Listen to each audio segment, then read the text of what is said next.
Hey, this is Johnny, and welcome to another STEAMRoom challenge. It's exciting to have you here. Right now, though, this particular challenge, well, who are we looking at? We are looking at the seniors. It's for the seniors. Now, we've been studying forces of nature and various other things. So today, I want to see if you can make yourself, the challenge is this, to make a self-propelled car. Maybe you'll use gravity. Maybe you'll use air force or all sorts of things, but not so. I basically don't want you to push it. If you're going to create a track that's going down and letting gravity do it, then you want to be able to let it go. But I would like you to build it. I don't want to see a matchbox car and all that. I want to see what you can make with the things that you have at home. I'm going to show you one that I'm going to have a go making. Now, I've never made this before, so I'm going to film me making it and see if it actually works in one go or not. Then after this, there's a link to a really cool video from Mark Rober about a little thing called the Easy Pinewood Derby cars. You'll see that I've actually got it on my screen right there. Anyway, cool.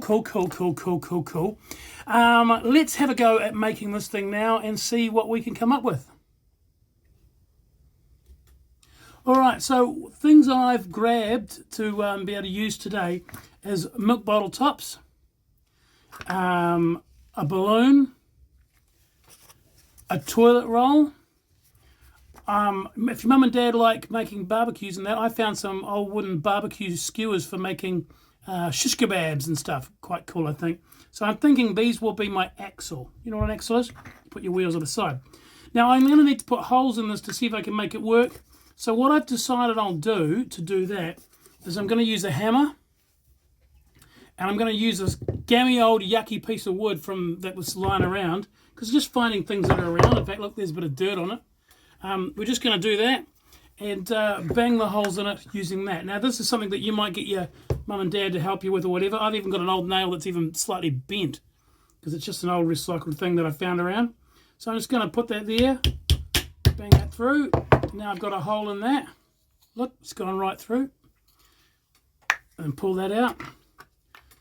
I'm going to use these two yellow ones as my back wheels for my car, because they're both the same size. Now I have got two bottles from water bottles and lemonade and stuff. These are slightly different. You'll see that they're slightly different thicker.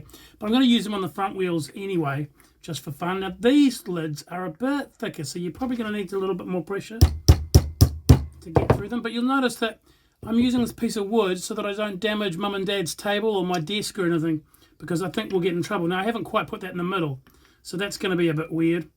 But we'll give it a go anyway, and see what happens. Going to try and get this one as close to the middle as possible.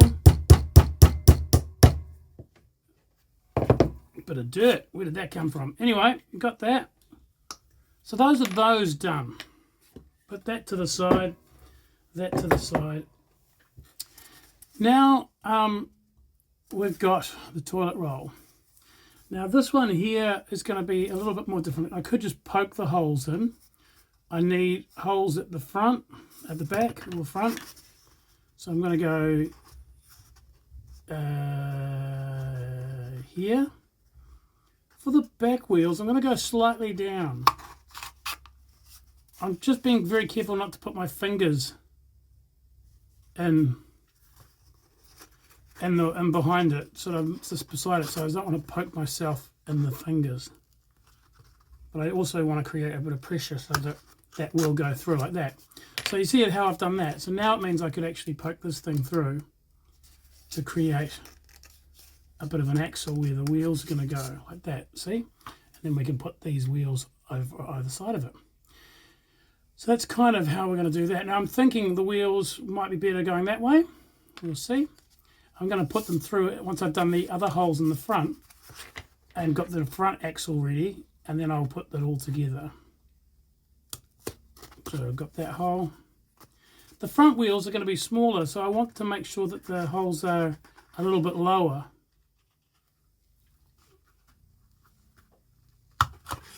Because I want to make sure that they definitely hit the ground and it's sort of all pretty good. I think I haven't done a great job. I think I might actually put another hole in a little bit higher around so that the wheels are a bit better. So we'll move that over a little bit. It's a lot of trial and error, this thing, eh? And you've got to be very careful about it and making sure you don't poke yourself with stuff. Okay, here we go. And this one here I'm going to actually drop down a little bit as well. There we go. All right, so let's see what we're going to do. First of all, I think we will put this wheel on, just to check that it works, like that. We'll do it that way, because I want that part. Do I want it on there? So no, actually I might do it like that, I think, so it'll look cool. So this is going to go here, and then through that hole there. Remember, be careful not to poke your finger. You might need to just have a bit of a look down the hole there to see where it's going through. There's one wheel.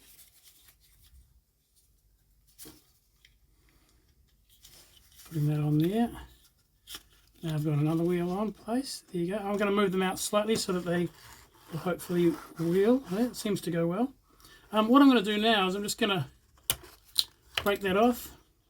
I'm going to break the side off as well, because I don't really want that sharp end to potentially poke in and hurt anybody. So I've got those done, and I could actually use that one there as my other axle. We'll give it a go, eh? You know what, I'm going to try and centre that up a bit better, see if I can get that better than I've done it. Oh, that's right, remember to use your piece of wood, your gammy piece of wood. There we go. That's through it now. So I think that's a lot more central now. So let's poke this stick through.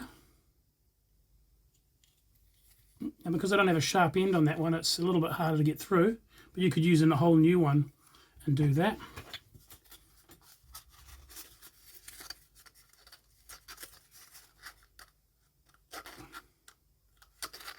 Because the stick's quite tight on the wheels, it means that they will hold it all kind of roughly in place.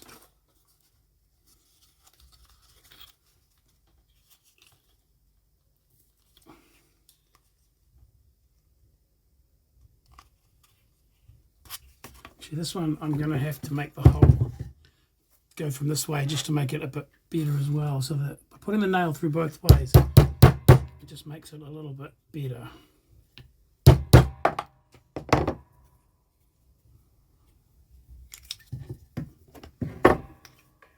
There we go.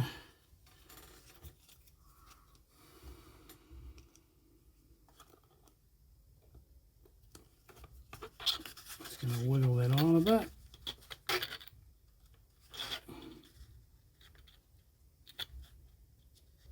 There we go, I've got that going through the hole now. So there we go, now we've got basically two axles, two wheels, not perfect, but you know, pretty good. So that's going to hopefully move along. Actually it goes that way, doesn't it? It goes that way. So I could have, it's still dragging on the bottom a bit, on the floor ground, so I could have made that a bit better. In fact, what I might do is, remember, it's all about trialing and erroring and just seeing if we can make it better. So now I'm going to actually poke another hole and try and get that back axle down a little bit better. There we go. I think that's going to be a bit better. And then put that on. There we go. Yeah, that's better. The wheels are all on the ground a bit better now. So I've done that. So I want my big wheels at the back. I want my small wheels at the front. So adjust that. Now you could just put a bit of tape on there to stop the wheels falling off. But for now, it's not too important. Now, here's what we're going to do. Is we're going to bend this a little bit like that. Giving it a little bit of a pinch. Because what I need to do now is get my scissors and just cut a little bit out of that,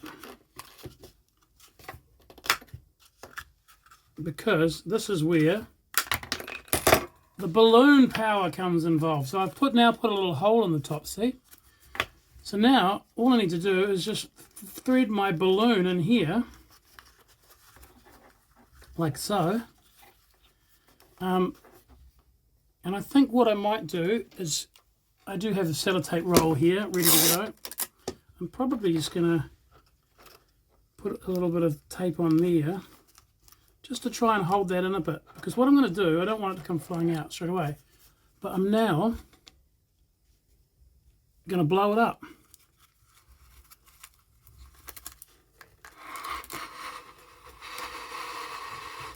I'm just blowing it up a little bit for a start, and then we'll just do the camera back down, and we'll see what happens, see if it works. So I've got my wheels, I've got that there.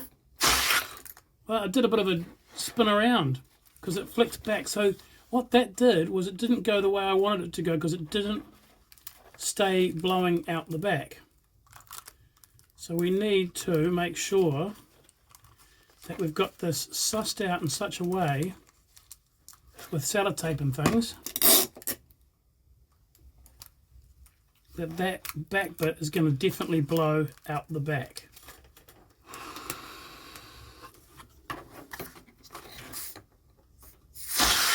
Oh, there we go. Did you see that? That went now. That's better.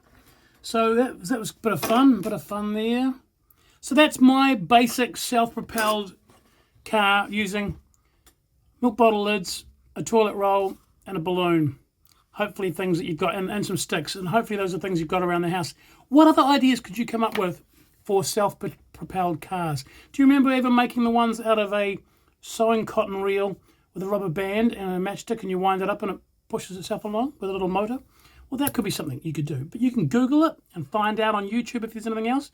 And check out the link that will show you the Mark Rober video of the easy Pinewood Derby car. And that could be a bit of a fun process for you. But go to it. Let's see what you can come up with. I will, best car design or idea or video or whatever, I will put a prize for it. So someone could win a cool prize at the end of the week. Anyway, that's your challenge for the week in STEAMRoom.